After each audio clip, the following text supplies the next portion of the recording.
Good morning students. हम science का electricity वाला चैप्टर कर रहे थे जिसमें हमने लास्ट टॉपिक किया था रेसिस्टर्स कनेक्टेड इन सीरीज। आज हम करेंगे रेसिस्टर्स कनेक्टेड इन पैरेलल। देखो इसके लिए डायग्राम है। देखो इसका डायग्राम क्या है। ये हमारे पास कंडक्टर है और ये हमारे पास रेसिस्टर्स लगे हैं R1 R2 R3। कंडक्टर में करंट जो फ्लो हो रहा है पॉजिटिव टू नेगेटिव डायरेक्शन में फ्लो हो रहा है। जब करंट इस पॉइंट तक पहुंचेगा तो करंट है जो यहाँ से डिस्ट्रीब्यूट हो जाएगा।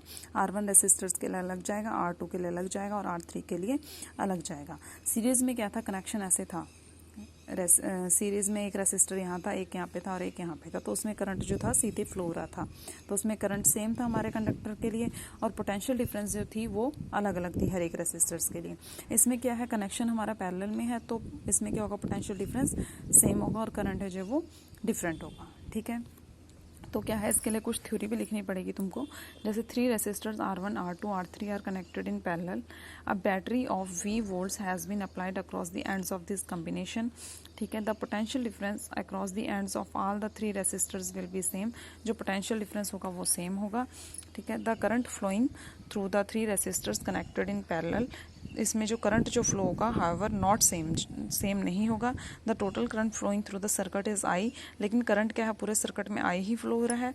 Then current passing through the resistance R1 is I1, R2 is I2 और R3 इज I3। तो टोटल करंट क्या हो जाएगा, यहाँ से I is equal to I1 plus I2 plus I3। इसको इक्वेशन 1 डाल लेंगे। ओम्स लॉ क्या कहता है, अब V is equal to IR। जो ओम्स लॉ था वो हमारे पास था V is equal to IR, तो यहाँ से करंट की वैल्यू निकाल लेंगे। I is equal to V by R। Since potential difference V across all 3 resistors R1 R2 R3 in parallel is same। जो पोटेंशियल डिफरेंस था हमारा रेसिस्टर्स R1 R2 और R3 के लिए वो क्या था, सेम था। इसमें क्या करेंगे, ओम्स लॉ को अप्लाई करेंगे तो क्या हो जाएगा, I1 is equal to V by R1, I2 is equal to V by R2 और I3 is equal to V by R3। इन तीनों वैल्यूज़ को हम क्या करेंगे, इक्वेशन नंबर 1 में पुट करेंगे। ठीक है, तो यहाँ से क्या हो जाएगा, I की वैल्यू आएगी V बाई R, I1 की वैल्यू आएगी V बाई R1, I2 की वैल्यू आएगी V बाई R2 और I3 की वैल्यू आएगी V बाई R3। फिर क्या होगा, यहाँ से V क्या हो जाएगा, कॉमन हो जाएगा। ठीक है, V कॉमन हो गया तो यहाँ से कैंसिल हो जाएगा। अब हमारे पास क्या बचेगा, 1 by R is equal to 1 by R1 plus 1 by R2 plus 1 by R3। If 3 resistance R1 R2 R3 connected in parallel then their resultant resistance R is 1 by RP is equal to 1 by R1 plus 1 by R2 plus 1 by R3। अब हमने इसके advantage पढ़ने हैं कि parallel combination के advantage क्या क्या होते हैं हमारे पास। हम अपने घरों में जो एप्लियंस यूज़ करते हैं, इलेक्ट्रिक एप्लियंस, हम उनका जो कनेक्शन होता है वो क्या होता है, पैरेलल में होता है।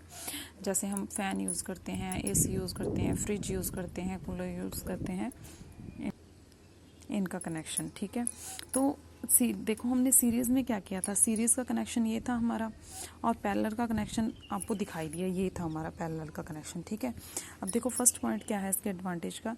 In series when one resistors fail the circuit is broken and non component works.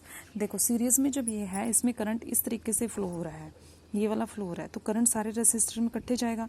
अगर इसमें से एक रेसिस्टर्स भी फेल हो जाता है तो सारे के सारे रेसिस्टर जो हैं वो काम करना बंद कर देंगे।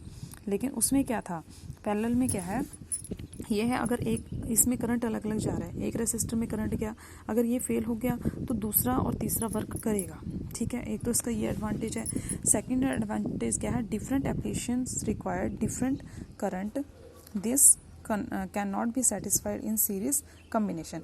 हर एक एप्लीकेशन को क्या होता है, अलग अलग प्रकार के करंट की ज़रूरत होती है, जो कि सीरीज़ में तो क्या है, इकट्ठे करंट जा रहा है और पैरेलल में क्या होता है, अलग अलग करंट जाता है। Total resistance in parallel combination is less as compare to series combination.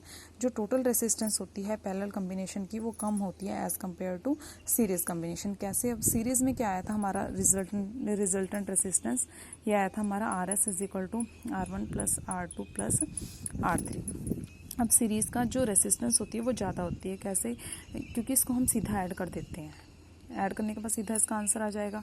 ठीक है, और उसमें क्या था पैरेलल में देखो पहले इसको डिवाइड करेंगे, क्योंकि ये रेसिप्रोकल में आया हमारे, पहले इसको डिवाइड करेंगे और फिर इसको प्लस करेंगे, तो इसका जो रेसिस्टेंस होगा वो कम होगा एज़ कम्पेयर टू सीरीज़। ठीक है, ये थे इसके एडवांटेज। अब हमारे पास आता है heating effect of electric current.